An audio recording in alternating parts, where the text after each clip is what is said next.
الله الرحمن الرحيم. والحمد لله رب العالمين، ولا عدوان إلا على الظالمين. نحن في عهد حريات الشعوب ونهضتها، الشعوب المسلمة العربية التي رفضت هذه النظم التي أبت إلا أن تكون على حساب شرفنا، على حساب وجودنا الحقيقي كما نحن نعتقد وكما نحن نريد، وكما قالها عمر بن الخطاب رضي الله تعالى عنه منذ القديم: متى استعبدتم الناس وقد ولدتهم أمهاتهم أحرارا، وأنت يا جيل هذا العصر، جيل النهضة، قد حياك منذ سنين شيخ النهضة الإمام عبد الحميد بن بديس رحمه الله، إنما قال: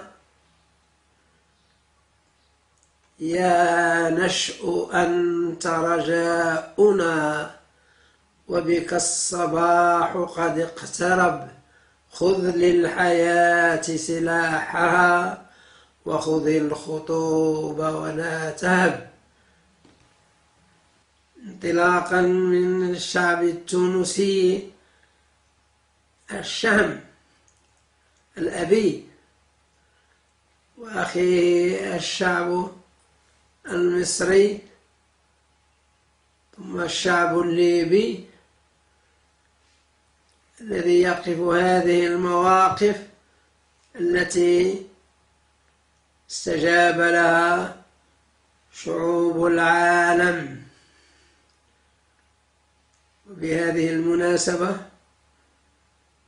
أشيد بموقف المجلس الأوروبي الذي ارتضى واعترف بحق المجلس الوطني الليبي المتحرر الثائر، ونهيب بكل الشرفاء في كل الشعوب والأمم، خاصة التي هي بالساحة. نعتبر أن موقف أوروبا الجديد موقف بنى المستقبل لهذه الأجيال، لتكون أجيال أمن وأمان وجهد واستقرار وبناء وتشييد مشترك في التعاون المتكامل بين شعوب المنطقة. هذا الموقف الجديد الأوروبي، ودون أن نستثني فرنسا بموقفها الذي اتخذته لصالح هذه القيم السامية الراقية، القيم الإنسانية التي لا تراعي حدودا في هذا الموقف الجلل ضد هذا الطاغية القذافي الذي صار لا ملة له ولا شرف له ولا مراعاة لقيمة الدم، يسفكه دون شفقة، دون مراعاة، دون احترام للإنسان ودمه، دون احترام للإنسان وشرفه، دون احترام للإنسان وكينونته. حقا اليوم لأمة الإسلام لتتبرأ منه تمام كل التبرؤ، حتى يبقى لعينا في عصره، وحيدا لا أحد يرضى أن يتعامل معه. مبررات الدم عند الدمويين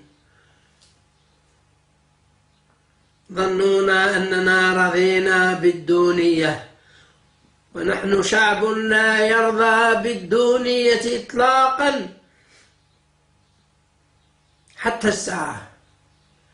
شككوا في أنفتك يا شعبنا الأبي، شككوا في إرادتك، إرادة العزة والحرية والاستقلال، إرادة الحياة الشريفة التي ترقى إلى أرقى مصاف التكريم للإنسان والتشريف له.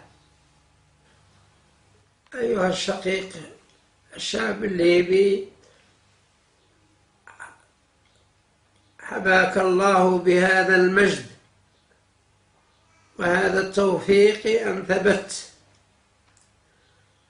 وازددت إشعارنا بإيبائك أن تنضم إلى هذه السلطة الباغية التي لم تكتفي بما فعلته من إجرام في الجزائر، تريد أن تثبت الطاغوت القذافي، ويريدون أن يشككوا الناس في مواقفك.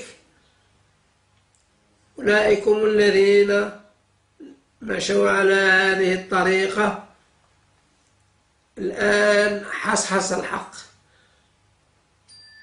إما السلطة وبغلها وبقاءه، وإما التغيير الكلي دون محاباة، دون تنازل في هذا الحق الذي أمسى حقا تاريخيا معروفا.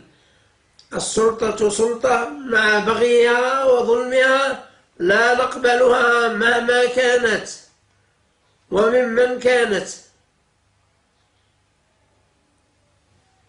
والشعب هو الشعب الأبي، الشعب الجزائري الأبي الذي آن أوانه ليعرفوه عندما يخرج بملايينه خرجة ليس بعدها عودة إلى البيوت، ليس بعدها إلا الحياة أو الموت، ونحن لا نموت ما ثبتنا بهذا على هذا الحق وعلى هذا المكسب. حياكم الله وبياكم وسدد خطانا وخطاكم.